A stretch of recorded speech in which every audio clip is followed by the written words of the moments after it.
देवराज पाटिल का नाम सुना है आपने? उनके एक स्कैम का खुलासा करना है और मैं चाहता हूँ ये केस आप लीड करें, इसकी इंक्वायरी आप देखें।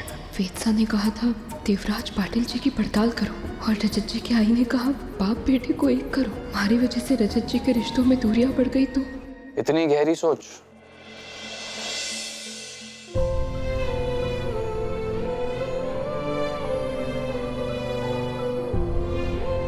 वेद सा ने जानबूझ के इस केस की जांच की जिम्मेदारी दी है हमारे को और इसीलिए पार्टी में बुलाया था। मजनू भाऊ को दिल पे चोट लगी है सरू। वो तुम्हें दर्द देने के लिए कुछ भी कर जाएगा, लेकिन टफ तुम्हें बनना है। लेकिन जो टास्क उन्होंने हमारे को दिया है उसका क्या? मेरे बाबा के राजनीति के रास्ते हमेशा से आड़े टेढ़े रहे हैं सरू। खैर तुम ये सब छोड़ो, अब तुम एक IAS ऑफिसर हो तो तुम्हें अपना काम पूरी ईमानदारी के साथ करना है।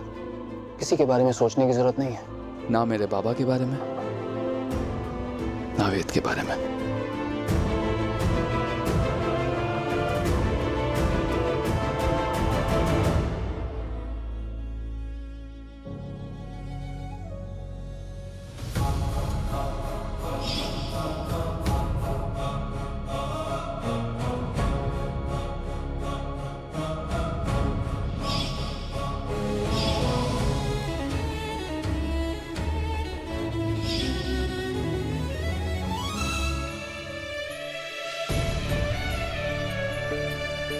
माना MLA बन गए हो, बहुत जिम्मेदारियां तुम पर, लेकिन इसका मतलब ये तो नहीं कि तुम अपनी सेहत पे ध्यान देना बंद कर दोगे। देखा मैंने कैसे सिर्फ गेस्ट पर अटेंड कर रहे थे, खुद कुछ भी नहीं खाया। वेरी बैड वेद। कुछ कहना था तुम्हें। कमाल है माँ, आप कब से बात करने के लिए परमिशन लेने लगी? कही मुझे अच्छा नहीं लगा आज सरू का आना। मुझे लगता है उसने जानबूझकर मुंबई में अपना ट्रांसफर किया। अपॉर्चुनिस्ट है वो। रजत के लिए उसने तुम्हें छोड़ दिया और जब रजत व्हीलचेयर पे आ गया तो तुम्हारी लाइफ में वापस आना चाहती है, MLA वेद बिरला की लाइफ में। बस वेद कहीं तुम यादों को दूसरा मौका दे सकता हूँ माँ, गलतियों को नहीं। इस लड़की का चैप्टर कब का खत्म हो गया मेरी जिंदगी में। वेद, अगर तुमने नेक्स्ट टाइम अपने खाने पर ध्यान नहीं दिया ना तो मैं सच में बहुत नाराज हो जाऊंगी।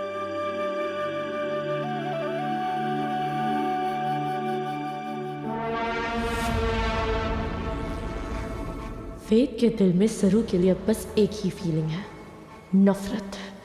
ये लव स्टोरी अब हेट स्टोरी बन चुकी है। Good for me.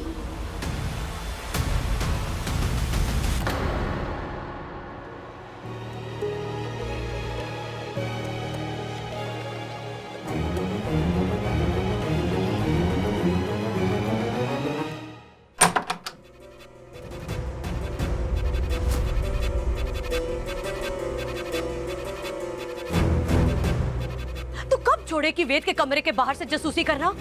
अनिका, तूने ऐसा क्या किया है? जो लड़की अपने परिवार के लिए, वेद के लिए जान देती थी, अचानक से रजत से शादी कर लेती और सब कुछ छोड़ के चली जाती है। वो लड़की जो कभी हार नहीं मानती थी, ऐसा क्या किया है तूने? वाओ, इतना भरोसा है उस लड़की पर? भरोसा मुझे मम्मी जी के यकीन पे है। उन्हें पूरा यकीन है कि सरू कुछ भी गलत नहीं कर सकती। वो इतनी सेल्फिश तो हो नहीं सकती। माँ हो तो आपके जैसी, सब पर ट्रस्ट है आपको। दादी के फेथ पर, सरू पर, और अपनी खुद की बेटी पर बिल्कुल नहीं। उस सरू की वजह से मैंने अपना सब कुछ खो दिया था और अब जो फाइनली मुझे अपना हक मिल रहा है, ये घर, वेद, फैमिली, तो नहीं, आपको प्रॉब्लम है, राइट? अनिका, तुम्हें हक मिला नहीं है, किसी और का हक तुम छीन रही हो। वेद हमेशा सरू का ही था और आज उन दोनों को पार्टी में देखकर मुझे नहीं लगा कि उन दोनों का प्यार मरा है। आज भी वो He hates her. अब भी सुनकर आ रही हूँ। फेथ सरू से नफरत करता है और दोबारा उसके प्यार में पड़ने का कोई चांस ही नहीं है। यानी सच्चा प्यार सेल्फलेस होता है, और ये प्यार मैंने चंद्रकांत की आंखों में देखा है सरोजा के लिए। सरोजा तो यहाँ थी भी नहीं उनके आसपास, मगर फिर भी बड़ी शिद्दत से प्यार करते थे उसे। अब तो सरू भी लौट आई है, वेद के कितने करीब है, और मुझे लगता है उन दोनों का प्यार ही उन्हें आपस में मिलवा देगा। और तुम Just shut up!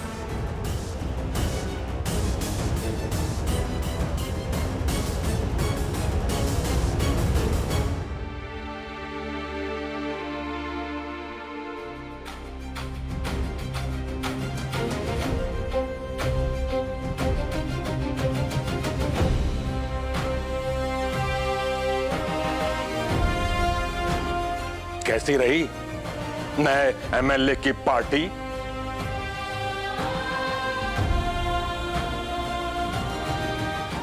जी मैं आपको बताने ही वाली थी, फिर सोचा कि शायद आपको बुरा लगे, इसलिए मैंने रिलैक्स रिलैक्स, घबरो नको। तू आईएएस ऑफिसर है, तेरी जिम्मेदारी है, एमएलए की पार्टी में जाना हक भी है। ये बाबा सिंघम थे ना, चिंगम कब से बन गए? ये कच्चा चबाने वाला आदमी उसे शहद कैसे टपक रहा है? देख सरू, तू पाटिल परिवार की बहू है, तुझे जहाँ जाना है जा सकती है, एक बार बता के जाया कर। इतना तो हक बनता है ना हमारा। नहीं, मैं ये कह रहा था कि सर खाना खिलाने के लिए तो नहीं बुलाया होगा ना उस एमएलए ने, मतलब कुछ पूछताछ तो करी होगी हमारे बारे में या यहाँ के बारे में, कुछ भी अगर मतलब लगा हो ऐसा याद हो तो।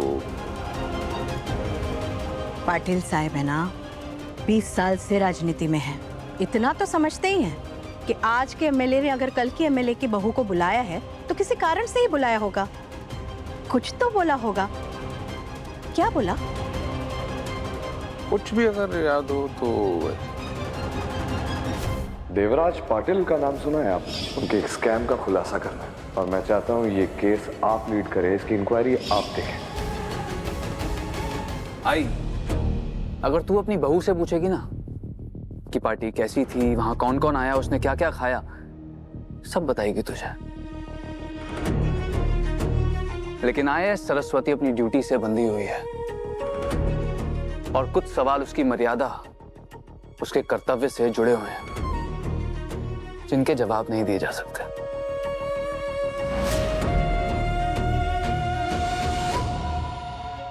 फेत्सा ने हमारे को रजत जी के बाबा के खिलाफ इंक्वायरी का जिम्मा तो दे दिया, मैं कर पाऊंगी ना?